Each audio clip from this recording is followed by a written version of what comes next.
Vale, vamos a empezar con el resumen del tema 4 de psicobiología, la evolución. En el siglo XIX, Charles Darwin y Alfred Wallace, de manera independiente, descubren el mecanismo mediante el cual se produce la evolución, la selección natural. La obra de Darwin, El origen de las especies, escrita en 1859, sienta las bases de la teoría de la evolución. El término evolución se utiliza para describir el cambio en la diversidad y adaptación de las poblaciones de organismos o la transformación de unas especies en otras. En cuanto al término teoría, la teoría de la evolución es un conjunto de leyes matemáticas y funcionales que nos sirven para explicar la diversidad de seres vivos y su causa.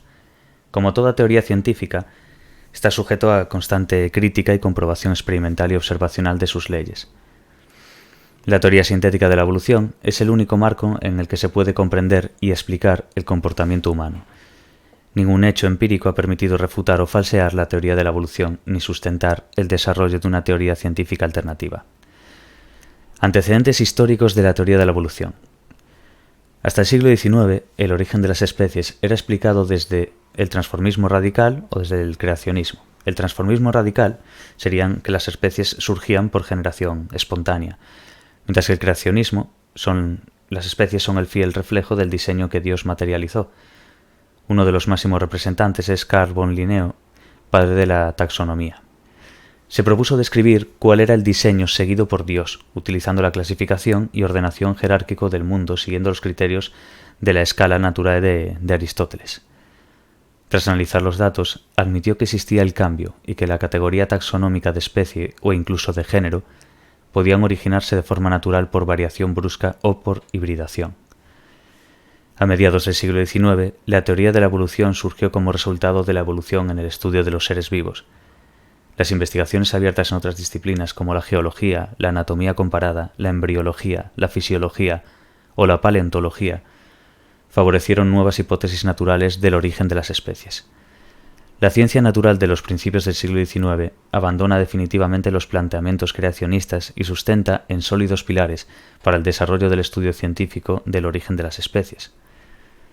La estimación de la edad de la Tierra en centenares de millones de años, la existencia en eras geológicas pasadas de seres distintos de los actuales, la continuidad de la vida a lo largo de la historia de la Tierra, la evidencia de que las especies no son inmutables, sino que pueden experimentar variaciones azarosas incompatibles con la tesis del diseño inteligente previo, y los seres vivos, que a pesar de ser muy distintos entre sí, presentan características anatómicas y fisiológicas parecidas que permiten establecer relaciones entre ellos.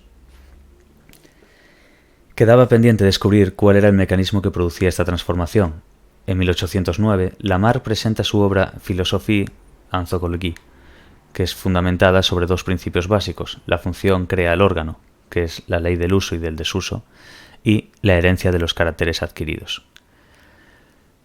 Ahora una serie de puntos donde nos hablan sobre lo que Lamarck representaba en su obra y que fundamentaba. Sostiene que el medio ambiente impone a los seres vivos continuos desafíos a los que debe enfrentarse.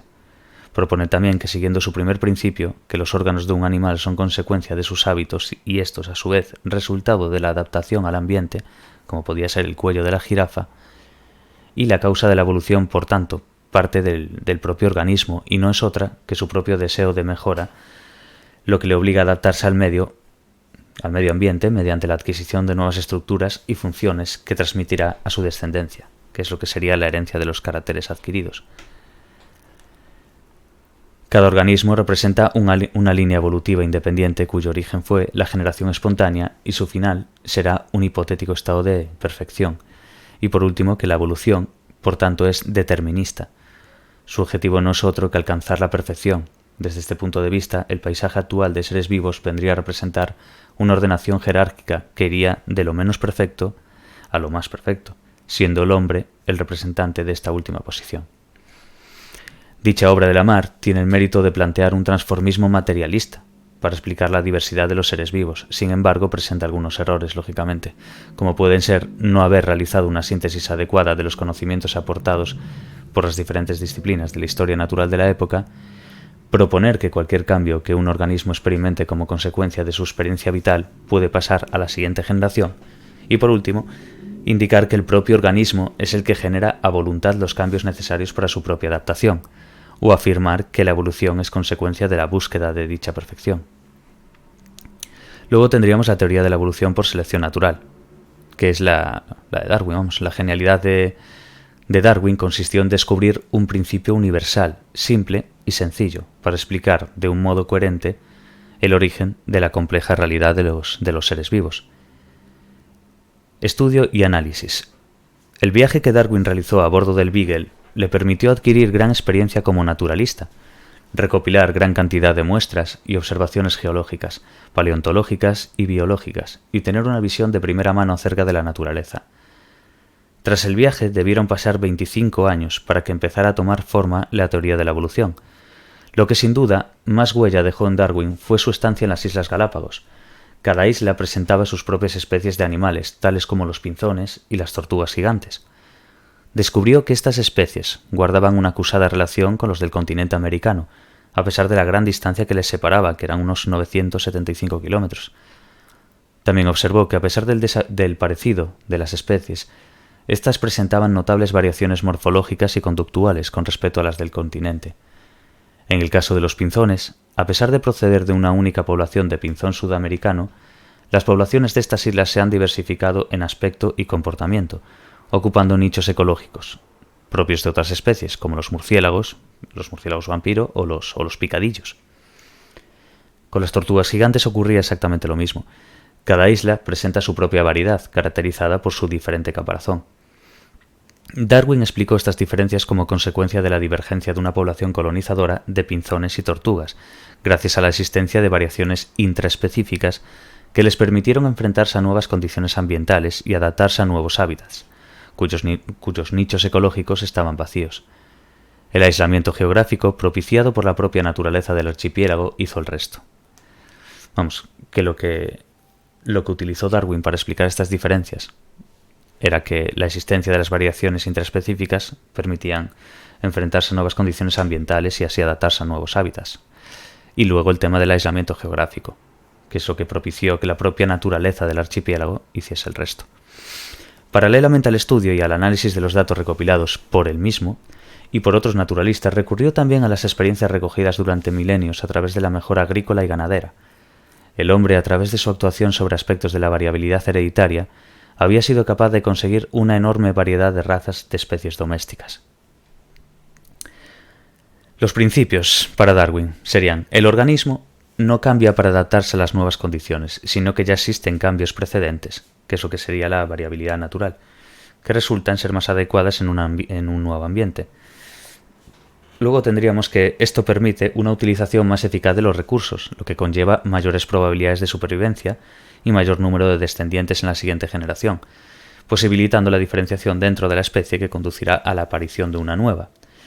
Y por último, las especies recién formadas son variedades muy marcadas y persistentes que en un principio solo son variedades más o menos acusadas de una misma especie. Y ahora tendríamos la teoría de la evolución de Darwin. Establece una relación de parentesco entre todos los organismos. Dos elementos esenciales en la teoría de la evolución de Darwin es la variabilidad y la herencia de la variabilidad. Esto es muy importante. La variabilidad y la herencia de la variabilidad. Con unos 3 puntos que vamos a ir citando. Aunque todos los individuos de una especie tienen muchas similitudes, no son iguales, sino que presentan un grado importante de variabilidad. ¿Qué es eso? Las diferencias que distinguen a unos individuos de otros. Luego, atribuyó el origen de esta variabilidad al puro azar, y también, erróneamente como Lamarck, al uso y desuso, que era simplemente una consecuencia del cambio ambiental. Y por último, esta variabilidad, para que tuviera sentido en la explicación del origen de las especies, debía ser hereditaria, por lo cual los dos elementos esenciales que nos está diciendo Darwin de la teoría de la evolución es la variabilidad y la herencia de la variabilidad. La variabilidad es la diferencia que distingue unos individuos de otro.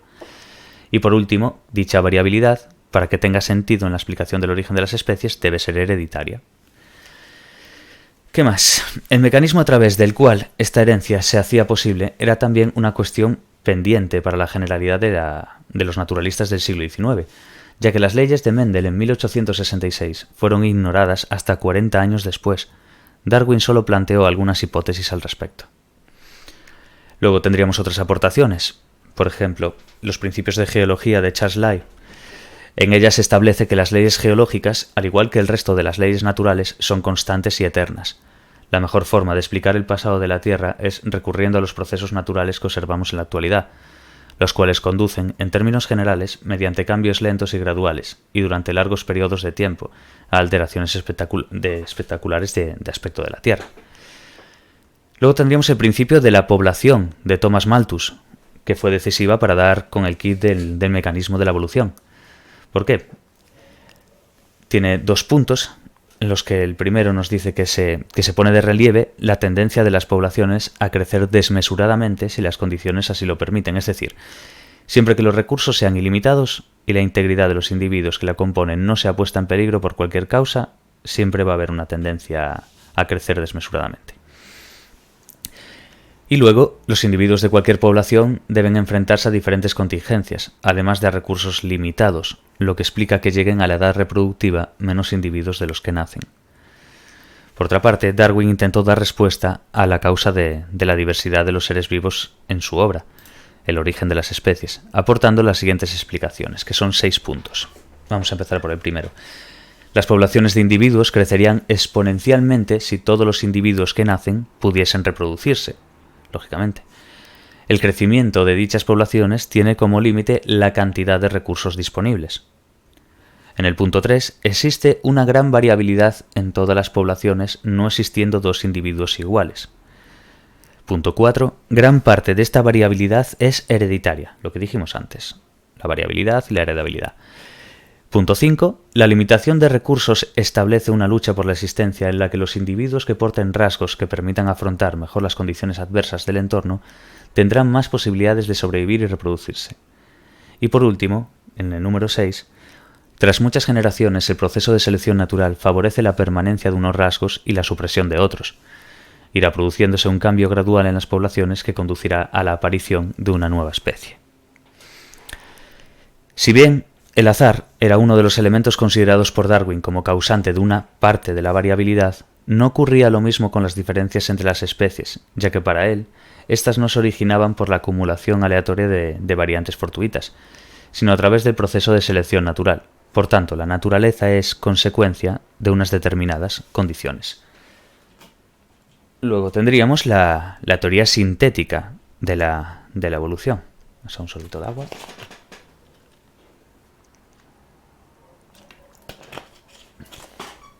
Vale. La teoría sintética de la evolución. En la primera mitad del siglo XX se han producido nuevos descubrimientos y aportaciones teóricas en el campo de la genética, la sistemática y la paleontología, que consolidan definitivamente la teoría de la evolución por selección natural. Con el redescubrimiento de las leyes de Mendel se produce un gran desarrollo de la genética y que dan solución a 2 cuestiones que Darwin dejó pendientes, que es cómo se generaba la variabilidad y cómo se heredaba. Porque lo que nos dejaba Darwin nos hablaba de la variabilidad y de la heredabilidad. Pero gracias al redescubrimiento de las leyes de Mendel, como habíamos visto antes, después 40 años más adelante, se produce un gran desarrollo en la genética. ¿Por qué? Porque va a dar solución a esas 2 cuestiones que dejó pendientes Darwin. Darwin las citaba, pero no explicaba cómo salían. Desde el punto de vista que nos interesa aquí, que es cuando se produce ese desarrollo de la genética. Entonces, desde el punto de vista de la genética, las variaciones sobre las que actúa la selección natural tienen su origen en pequeños cambios producidos por mutaciones en el material hereditario. La consecuencia de estos cambios es la aparición de nuevos alelos, los cuales se heredan independientemente, tal como habían establecido las leyes de Mendel. Y la actuación de la selección natural conduce a que unos alelos tengan mayor representación que otros en la siguiente generación, y esa alteración continuada es una de las causas de la aparición de las nuevas especies. El descubrimiento de la naturaleza de los genes, y del código genético y de la expresión génica y su regulación, entre otras aportaciones de la genética molecular, nos han permitido establecer la relación de parentesco entre todos los seres vivos, contemplar las conexiones directas o indirectas entre genes y fenotipos, y desterrar para siempre las nociones como la herencia de los caracteres adquiridos o la tendencia a la perfección. Teorías de Lamarck, etc. La obra de Ernest Mayr, Sistemática y el origen de las especies, publicada en 1942, representa la primera aportación sobre la clasificación que ordena, jerarquiza y nombra dentro de la biología a los seres vivos, lo que es la taxonomía, vamos. Esta obra establece el concepto biológico de especie, que es el conjunto de poblaciones naturales de organismos que forman una comunidad reproductivamente aislada de otras comunidades de organismos. La especie deja de ser una entidad ideal delimitada, morfológica y fisiológicamente, y se convierte en un conjunto de variedades distribuidas geográficamente que reflejan las diferentes adaptaciones a los ambientes locales por los que se distribuye. Los datos aportados por el registro fósil fueron interpretados hasta comienzos del siglo XX de muy diversa manera. La teoría de la evolución dio un marco para interpretar ese registro fósil y la obra de George Simpson, Tempo and Mode and Evolution, sentó las bases de la nueva concepción de la paleontología. Los datos paleontológicos constatan el hecho de la evolución. Ocurre por la aparición de pequeñas variaciones, que existen o que se extienden poco a poco en las poblaciones, provocando la aparición gradual de nuevas especies a partir de otras ya existentes. La síntesis de la obra de Darwin con los trabajos procedentes de la genética, la zoología, la paleontología o la botánica forman un marco coherente y claro del cambio evolutivo conocido como teoría sintética de la evolución o teoría neodarwinista. Vamos, lo que nos quieren decir aquí es que cogen lo que aportó Darwin y demás, unido a los trabajos procedentes de la genética, de la zoología, de la paleontología, de la botánica, y todo eso forma un marco coherente que es lo que hoy día se conoce como teoría sintética de la evolución, o también llamada teoría neodarwinista, neo-nuevo, de Darwin. Vale, ahora nos pasaríamos a los mecanismos de la evolución. Darwin descubrió que la variabilidad, la herencia y la selección natural son los pilares que sustentan el origen de la diversidad orgánica. Variabilidad, herencia y selección natural. Después, la evolución opera a través de una serie de mecanismos que engloban agentes y procesos que generan la variabilidad en las poblaciones, la modulan y finalmente la mantienen de generación en generación. Luego tendríamos la genética de poblaciones. ¿Qué es eso? Pues que cada individuo es una combinación única del conjunto de alelos existentes en la población para cada uno de los loci que conforman el genoma de una especie. El individuo es el objeto sobre el que la selección natural actúa, y su éxito reproductivo dependerá de la adecuación al ambiente del juego, de alelos que la recombinación génica produjo durante la formación de los gametos, que finalmente se fusionaron iniciando su existencia. Como consecuencia, unos alelos tendrán mayor representación que otros en la siguiente generación, y es una de las causas de la aparición de nuevas especies. La evolución, por tanto, es consecuencia de los cambios que se producen en las frecuencias alélicas. La genética de poblaciones es una herramienta básica para evaluar el cambio evolutivo. ¿Y cuál es el objetivo de la genética de poblaciones? Tiene dos objetivos. Uno es estudiar las variaciones que se producen a lo largo del tiempo en el acervo génico, que serían las modificaciones en las frecuencias genotípicas y frecuencias alélicas. Y el segundo, pues cuáles son los factores que las desencadenan, ampliando el marco de referencia a población, un grupo de individuos que se reproduce entre sí y vive en el mismo espacio-tiempo. Eso sería la genética de poblaciones. Lo que se basa es que es una herramienta para evaluar el cambio evolutivo. Así de sencillo.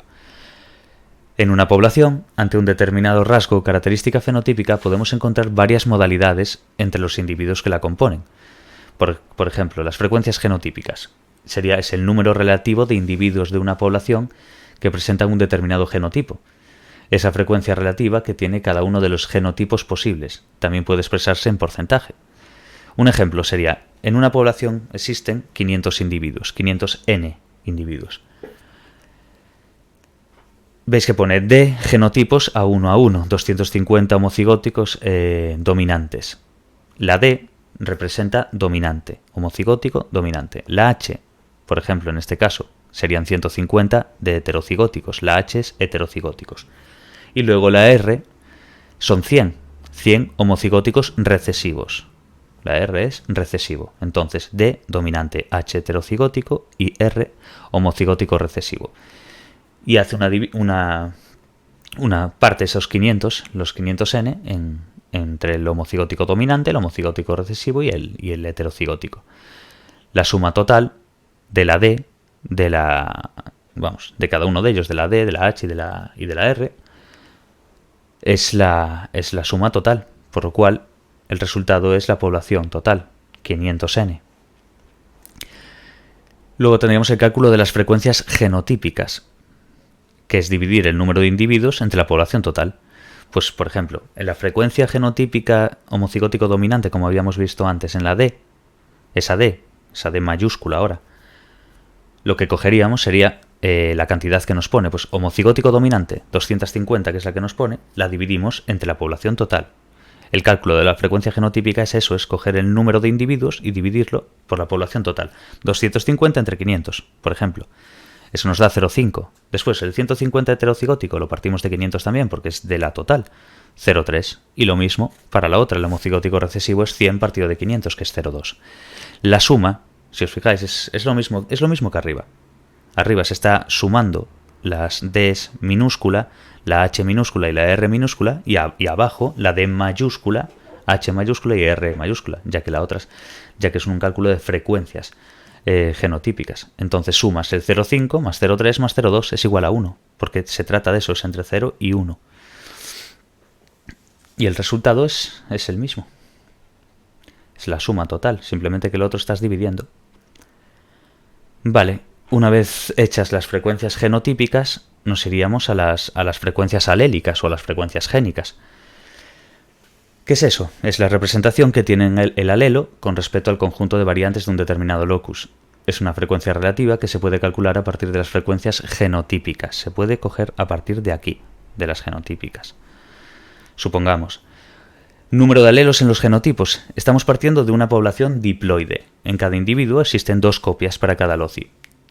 Si la población es n, el número de alelos será 2n.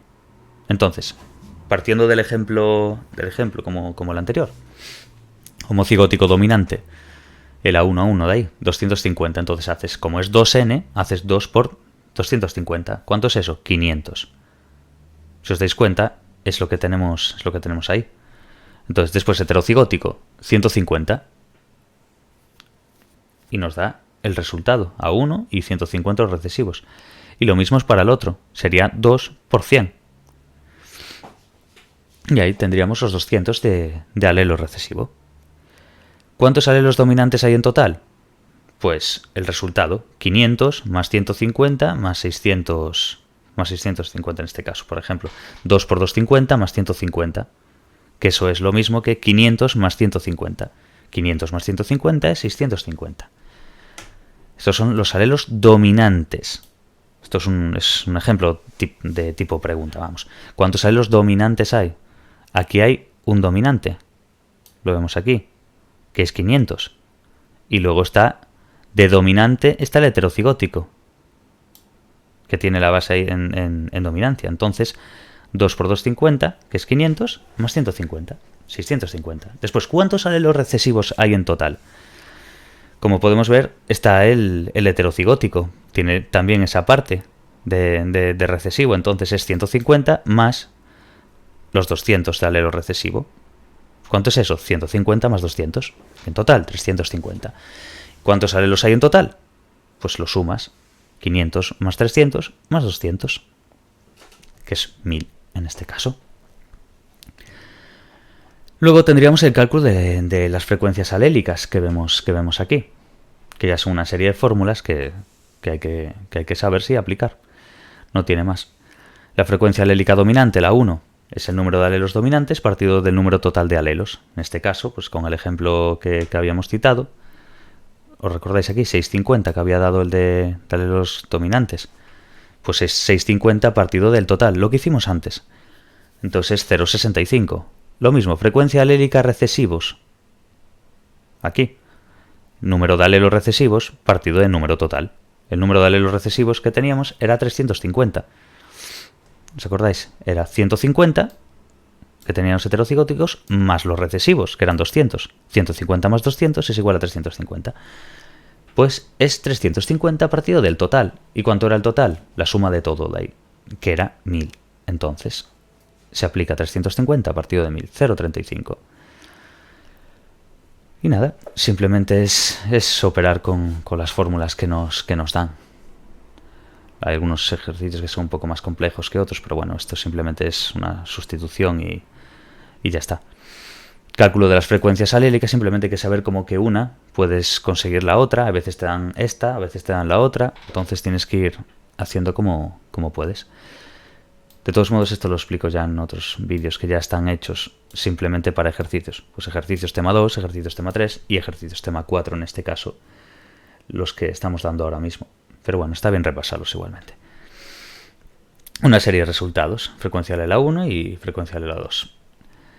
¿Qué pasa después de estos ejercicios? Que vendría el ley de equilibrio de Hardy-Weber. En 1908, Gottfried Harold Hardy, profesor de matemáticas en Cambridge, y el físico alemán Wilhelm Weinberg, en Stuttgart, de forma totalmente independiente demostraron matemáticamente que las frecuencias génicas y genotípicas de una población se mantendrán constantes generación tras generación siempre y cuando se cumplan las siguientes condiciones. El tamaño de una serie de puntos vamos a leer ahora. El tamaño de la población es lo bastante grande como para evitar variación de las frecuencias génicas debidas al muestreo. Todos los individuos de la población tienen la misma probabilidad de aparearse para originar la siguiente generación, lo que serían apareamientos al azar. No se producen movimientos de inmigración ni de emigración de individuos. La fertilidad de los genotipos de la generación pariental, así como la viabilidad de los nuevos genotipos formados en la siguiente generación es la misma. Es decir, que no hay diferencia en la capacidad reproductora. Y no hay mutación de un estado alélico a otro. Vamos, que no aparecen nuevos alelos a partir de los existentes, ni estos se transforman unos en otros. Un ejemplo podría ser: supongamos una población que cumple las condiciones y en la que existe un locus con dos alelos, A1 y A2. Los individuos de uno y otro sexo podrán producir dos tipos de gametos, los que portan el alelo A1 y los que portan el alelo A2. Para ese locus, las frecuencias genotípicas de los distintos cigotos que se pueden formar a partir de esos gametos depende directamente también de las frecuencias alélicas y serán, por ejemplo, P2 para los homocigóticos A1A1, 2PQ para los heterocigóticos A1A2 y Q2 para los homocigóticos A2A2, que es lo que tenemos como fórmula. P2 más 2PQ más Q2 es igual a 1. Si no se cumplen las condiciones de equilibrio, aun conociendo las frecuencias alélicas de una población, no podremos calcular las genotípicas, ya que los alelos no tienen por qué estar repartidos entre los genotipos. Tampoco podríamos anticipar qué frecuencia alélica y genotípica presentaría la población en la siguiente generación. Si en la siguiente generación las frecuencias alélicas o genotípicas se desviasen de la esperada, supondría que la población no está en equilibrio y que existen factores que están actuando de forma diferencial sobre alguno de los alelos o genotipos. Las frecuencias alélicas y genotípicas pueden verse alteradas por diversos factores. Luego pasaríamos a la variabilidad genética. La variabilidad es uno de los pilares en los que se asienta la evolución de las especies, ya que sobre ella actúa la selección natural. Sin ella no existiría la evolución. La recombinación génica es una fuente muy importante de variabilidad, pues su resultado es la aparición de nuevos individuos con una combinación única de alelos que aporta la diversidad. La mutación es la causante de la formación de nuevos alelos. Es un factor que altera las frecuencias alélicas y genotípicas. Es un proceso de cambio lento, cuyo tiempo de generación en generación es largo. Nuestra especie pertenece a este grupo y las tasas de mutación más frecuentes son de orden de 10 a 5 por gen y generación. En toda nuestra historia como especie, 100.000 años aproximadamente, un alelo originado en los albores de la humanidad tendría una representación del 4%. La variabilidad es alta en especies estudiadas. Entre un 33 y un 50% de los genes que codifican las proteínas presentan más de un alelo. Entre el 4 y el 15% de los loci de un individuo están en heterocigosis.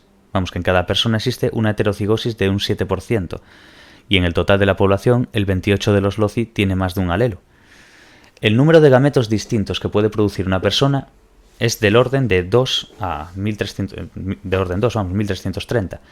La variabilidad es todavía más elevada, pues solo se está refiriendo al 1,5% del genoma humano. Si tenemos en cuenta todo el ADN, el codificante y el no codificante, quiero decir, la variabilidad del material hereditario será mayor. Si se comparan dos secuencias homólogas de dos personas al azar, se puede encontrar una diferencia de 1250 de PB de cada persona. Es por tanto un experimento nuevo, único, y que afrontar el ambiente de forma particular.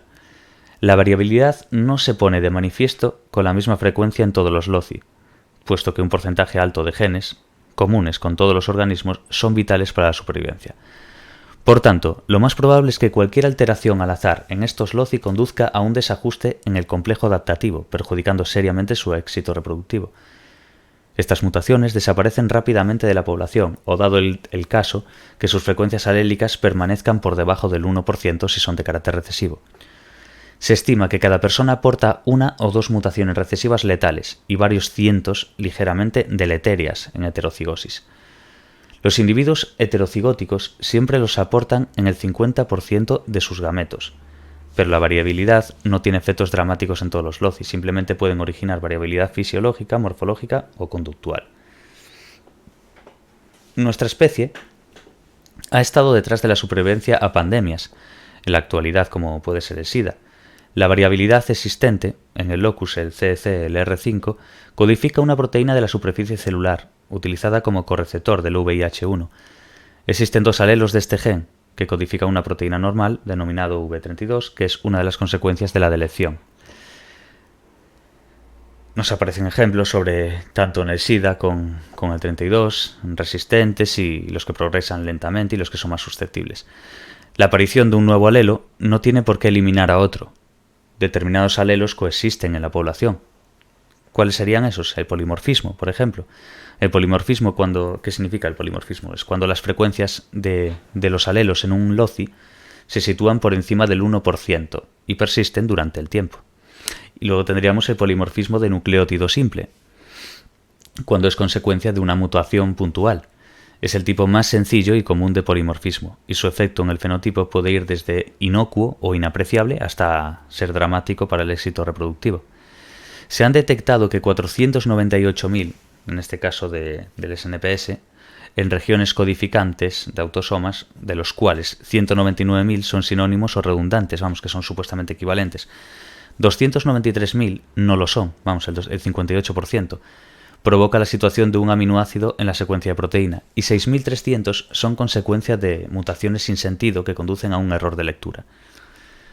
La existencia de tal cantidad, en este caso el periférico se ha interpretado de dos formas.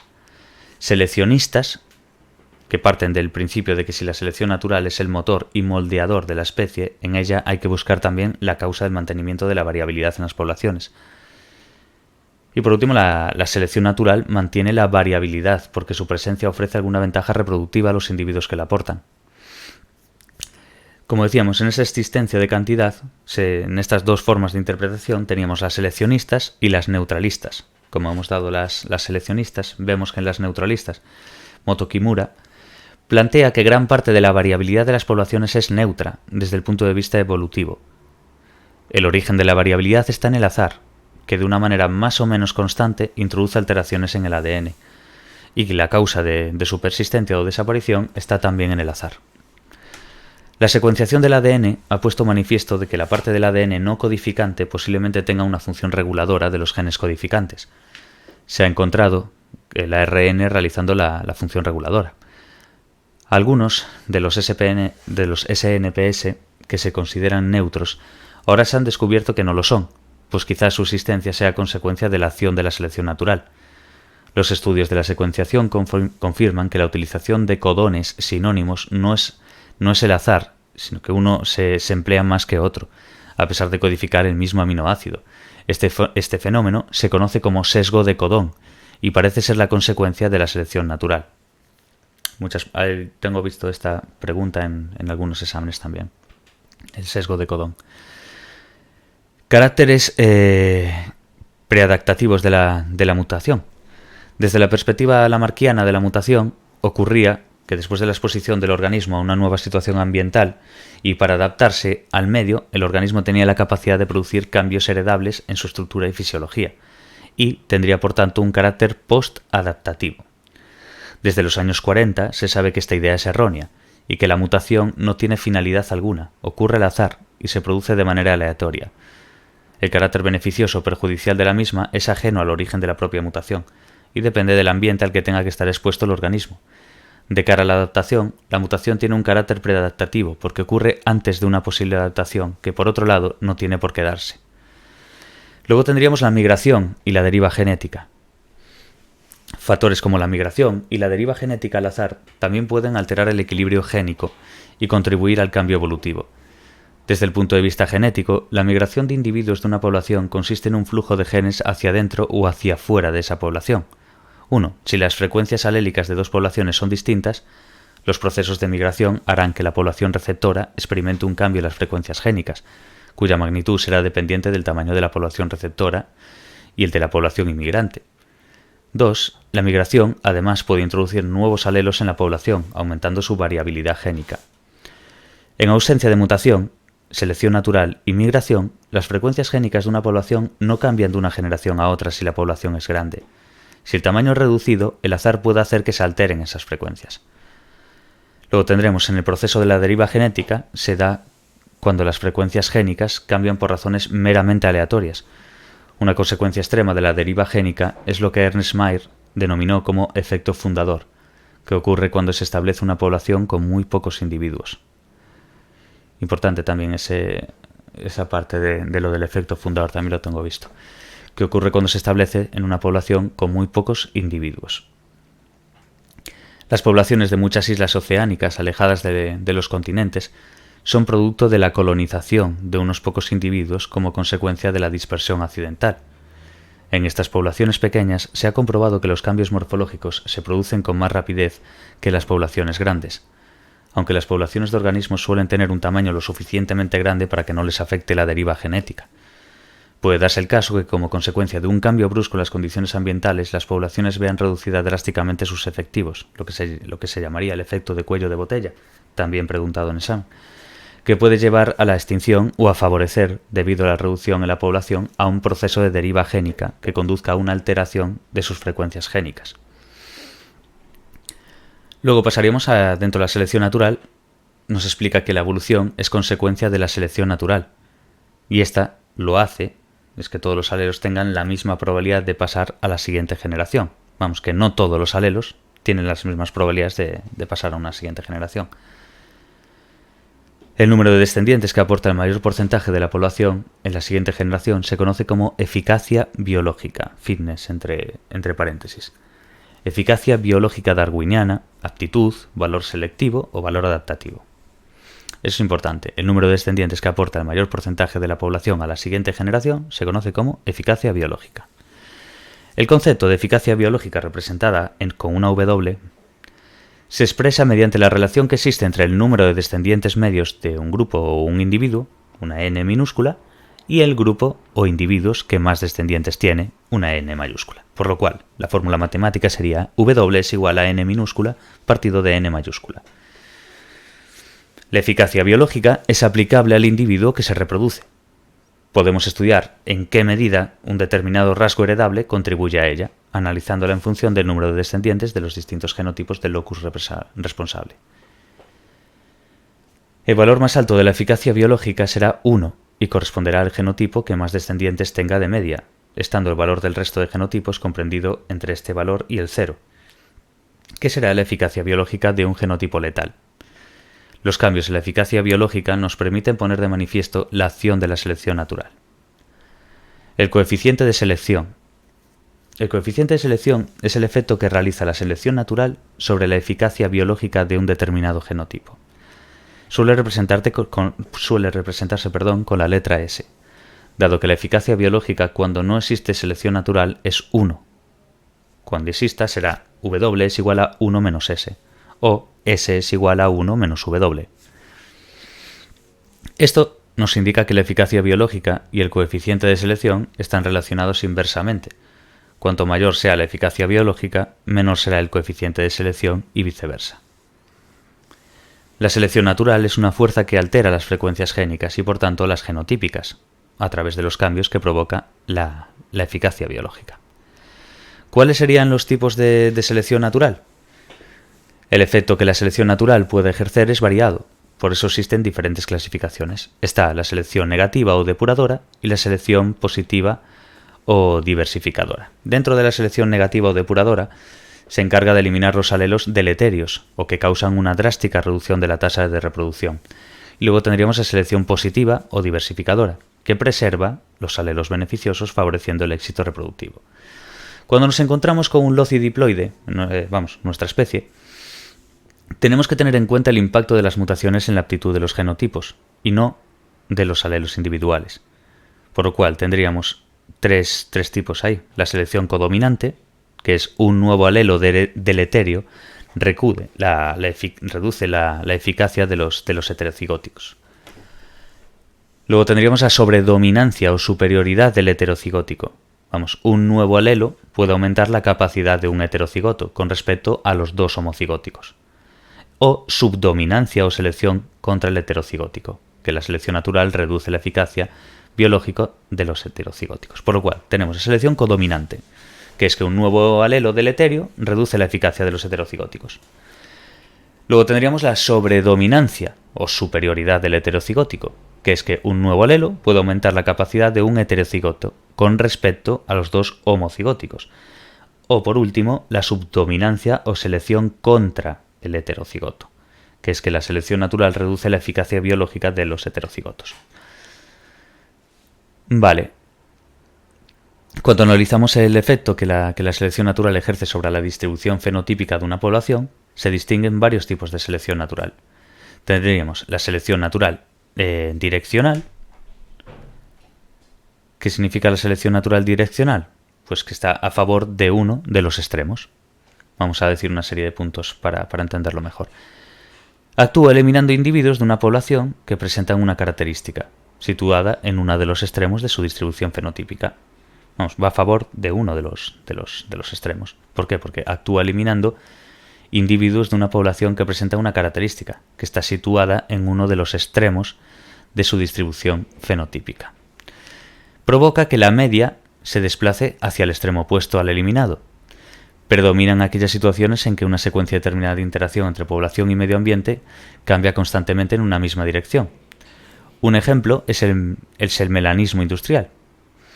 Es un proceso de aparición de variantes de pigmentación oscura en diversas especies de mariposas, asociada a la contaminación ambiental que provocan determinadas industrias. La selección natural actúa aumentando la frecuencia de uno de los fenotipos, el oscuro, a expensas de la del otro, que es la variedad clara. Entonces la mutación ya existía antes de que la contaminación ennegreciese los troncos de los árboles, pero la variedad clara era inmediatamente devorada por los depredadores, haciendo que su eficacia biológica fuera casi nula. Que la selección natural, direccional en resumen, es que va a favor de uno de los extremos de su distribución fenotípica. La selección natural estabilizadora. La natural estabilizadora lo que hace es ir a favor de los intermedios. Actúa en contra de los individuos de ambos extremos de la distribución fenotípica de una población, favoreciendo el mantenimiento de las intermedias. Que va por los extremos y favorece los intermedios. Es habitual en ambientes uniformes en el espacio y el tiempo. Actúa provocando las permanencias de las características más comunes, limitar el grado de variabilidad y que una población permanezca sin cambios, lo que no quiere decir que la selección natural no esté actuando sobre ella. Un ejemplo sería nuestro peso al nacer. En general está entre los 3 y los 6 kilos.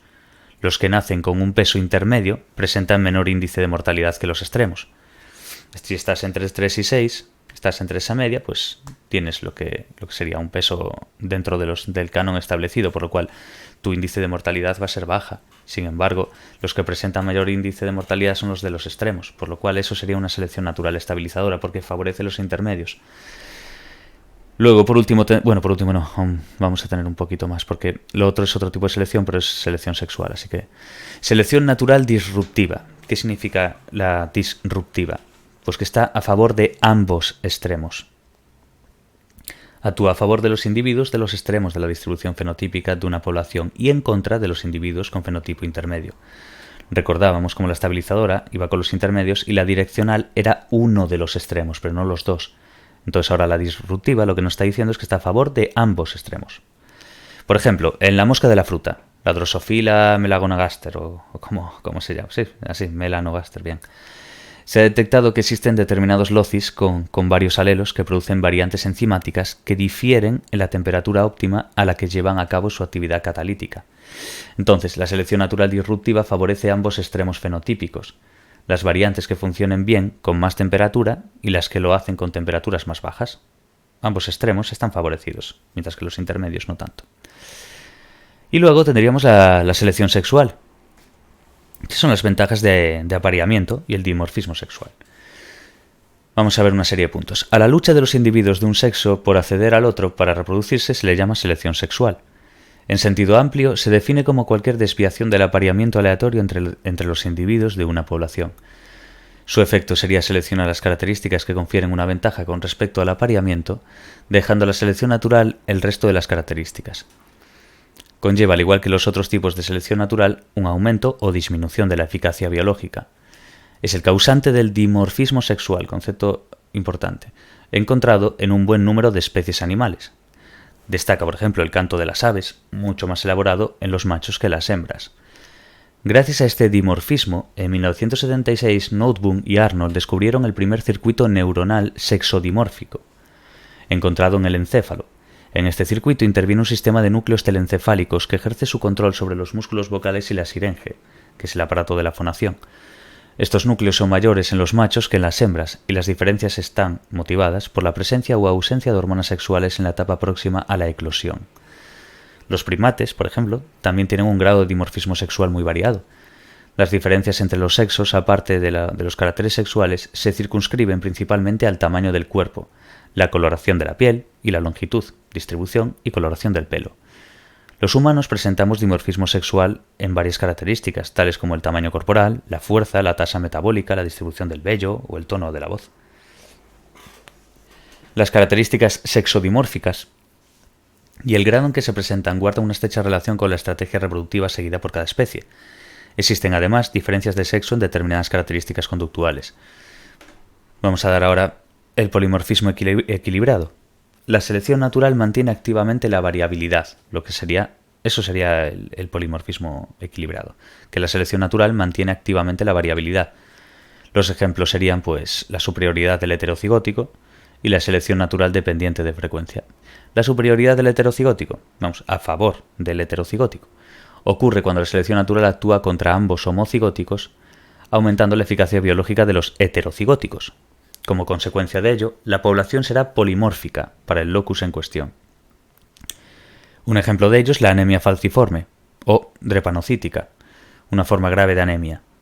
La enfermedad es hereditaria y está causada por una alteración en la molécula de la hemoglobina, provocado por una mutación que hace que existan dos alelos para el locus de la hemoglobina, el alelo normal y el causante de la anemia falciforme. Las personas que son homocigóticas para el alelo falciforme tienen una eficacia biológica nula, ya que mueren antes de alcanzar la madurez sexual. Las personas heterocigotas padecen una anemia suave, alcanzan la edad reproductora y aparentemente no ven alterada su eficacia biológica. La frecuencia de esta enfermedad en África tropical y Oriente Medio es muy alta. Las investigaciones han demostrado que la manifestación menos severa de la enfermedad proporciona resistencia contra la malaria. También muy importante este apartado de la anemia falciforme y de el tema de la resistencia contra la malaria, porque también lo han preguntado en algunos exámenes que he visto. Ello confiere a los heterocigóticos entonces una ventaja sobre ambos homocigotos, sobre los homocigotos recesivos, ya que aunque estos pueden sobrevivir a la malaria, pero no a la anemia falciforme, y sobre los homocigóticos dominantes porque aunque no padezcan la anemia falciforme, sufren la malaria de forma severa. Entonces ahí se ve claramente cómo el heterocigótico tiene una ventaja sobre ambos homocigóticos. Que lo que importa de aquí es eso, que el ejemplo de la anemia falciforme, y que, es una enfermedad, una forma grave de anemia.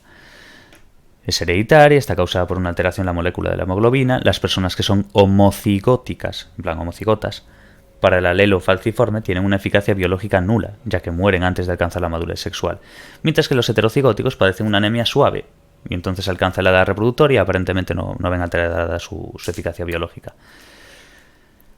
Y el tema interesante es la resistencia contra la malaria, que se había visto que la frecuencia de esta enfermedad en África tropical y Oriente Medio es muy alta, y las investigaciones demostraron que la manifestación menos severa de la enfermedad acaba provocando una resistencia contra la malaria. Entonces esto hace que confieran al heterocigótico una ventaja sobre ambos homocigotos. Luego tendríamos la selección natural dependiente de frecuencia. Se ha comprobado que en algunas especies de animales la frecuencia que tenga un determinado fenotipo en una población puede incidir sobre su eficacia biológica, convirtiéndose por tanto en factor de selección que conduce también a la aparición de polimorfismos en la población. Se ha propuesto como uno de los mecanismos que puede explicar la alta variabilidad encontrada en el complejo mayor de histocompatibilidad, que es el MHC, el conjunto de genes que se encuentran en el cromosoma 6 humano y que codifica proteínas implicadas en el reconocimiento inmunológico que permite diferenciar un tejido propio de otro ajeno y en la defensa del organismo frente a infecciones. Otro ejemplo lo constituiría la relación depredador-presa.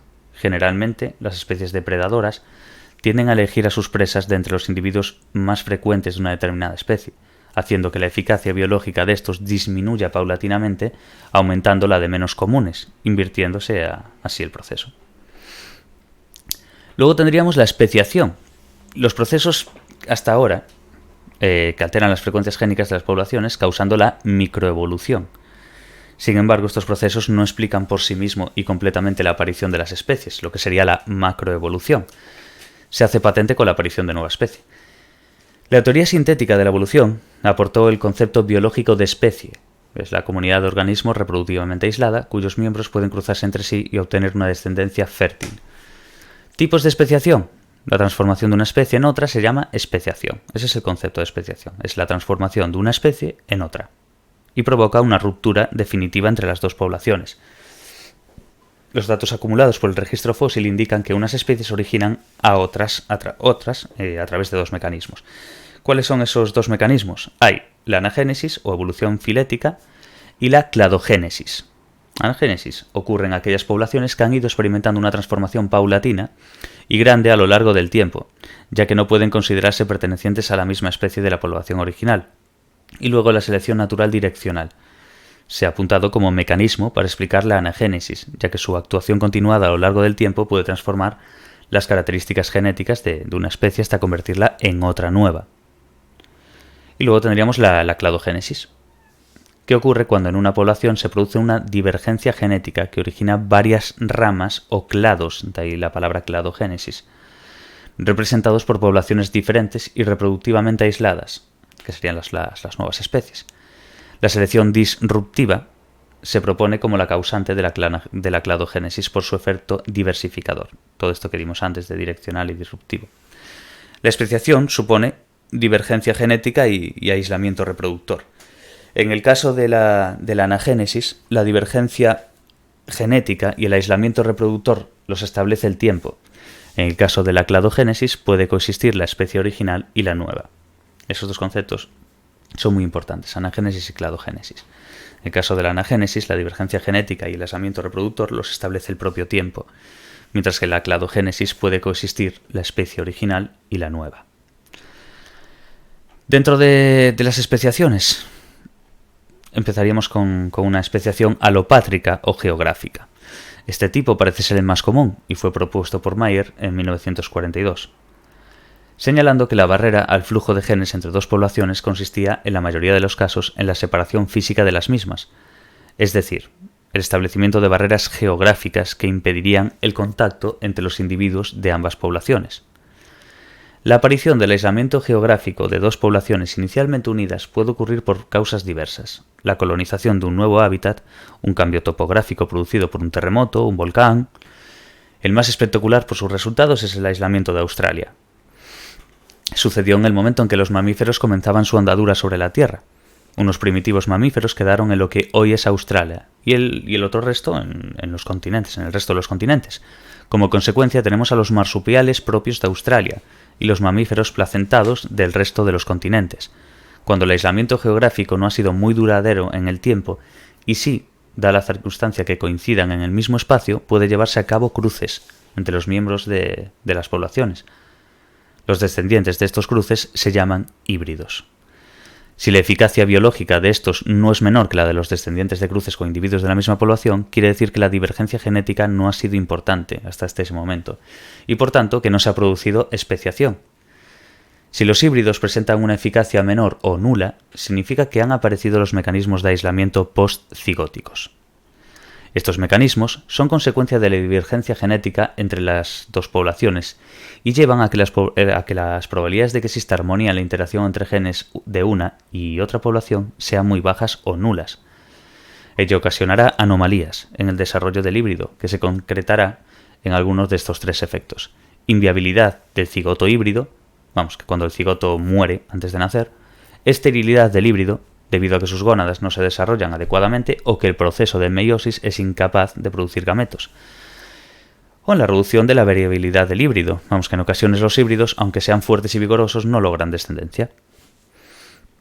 Estos mecanismos postcigóticos, en este caso, o postdigóticos, como escribe aquí, cumplen su misión, pero suponen un importante derroche de recursos para las poblaciones. Por un lado, se desperdician gametos y energía con los híbridos inviables, y cuando son híbridos viables consumen recursos en detrimento de los individuos no híbridos. Todo esto supone una reducción de eficacia biológica de los individuos de las poblaciones en contacto.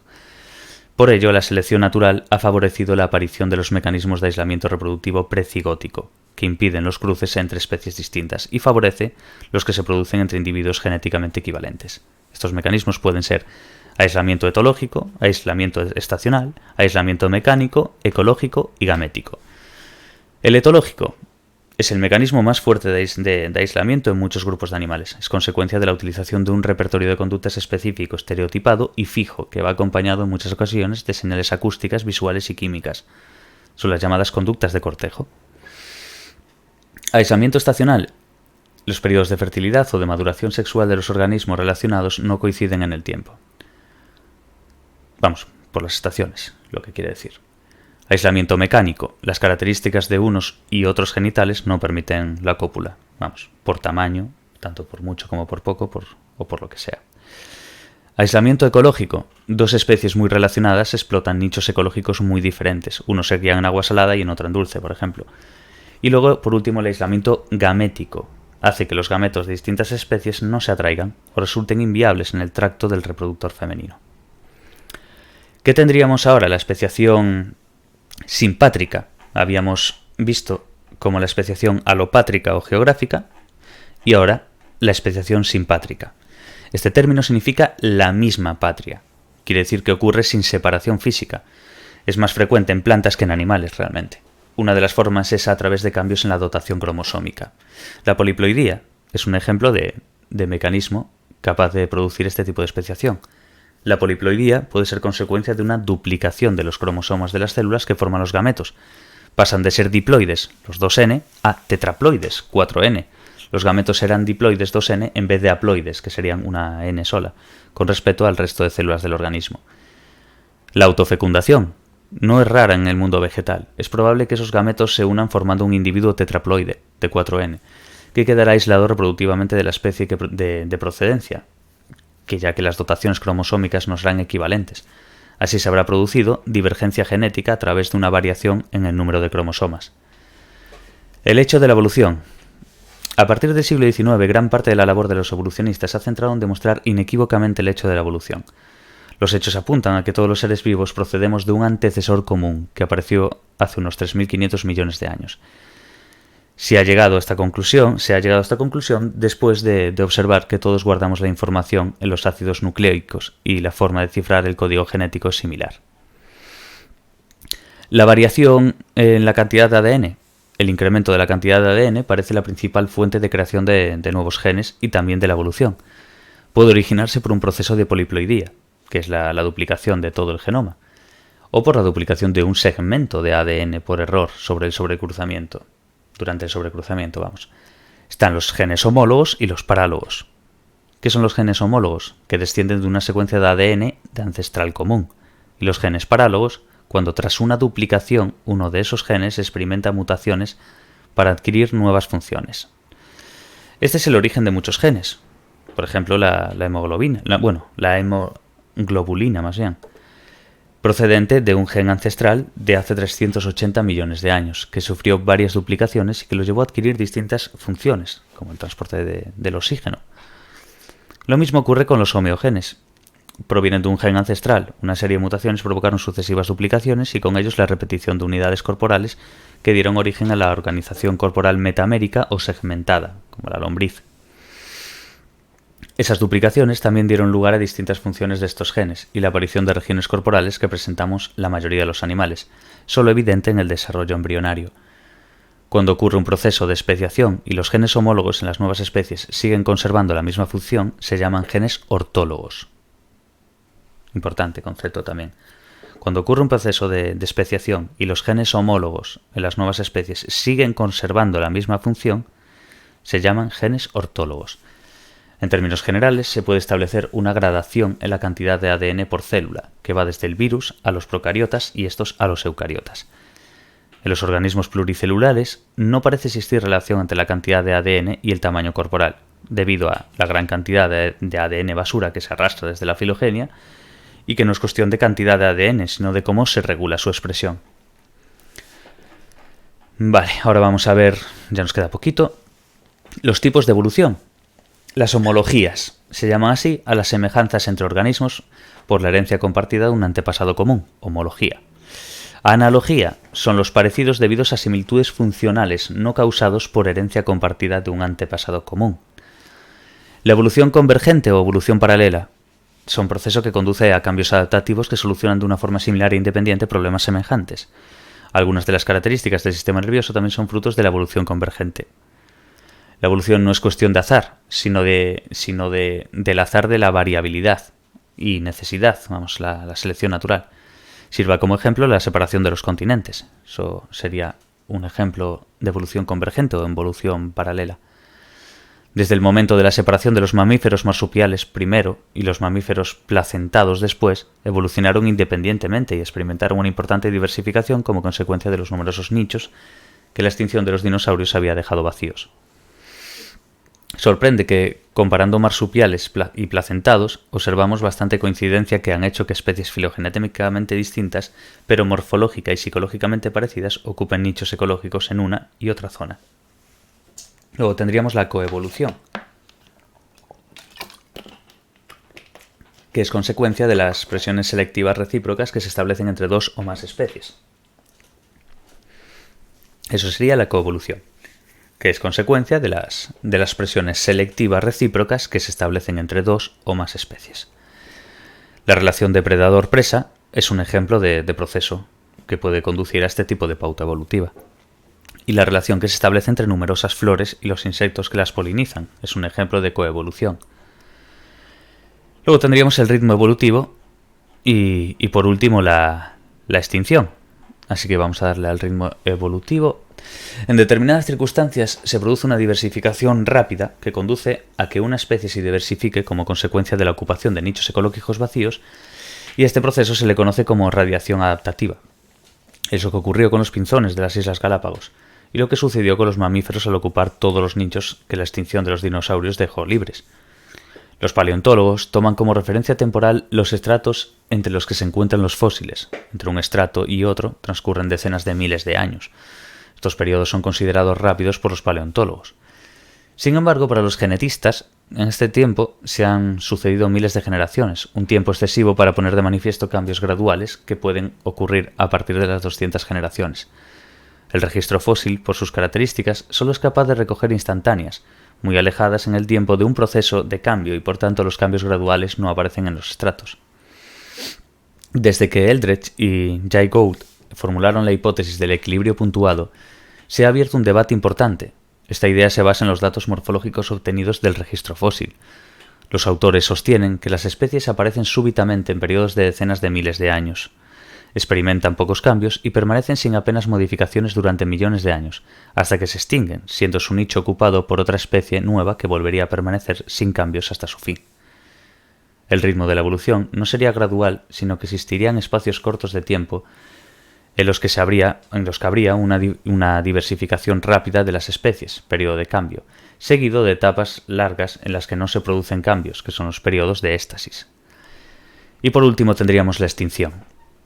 El 99,9% de las especies que han existido desaparecieron, pero de no extinguirse las especies, la evolución no hubiera sido posible. Tarde o temprano, todas las especies desaparecen.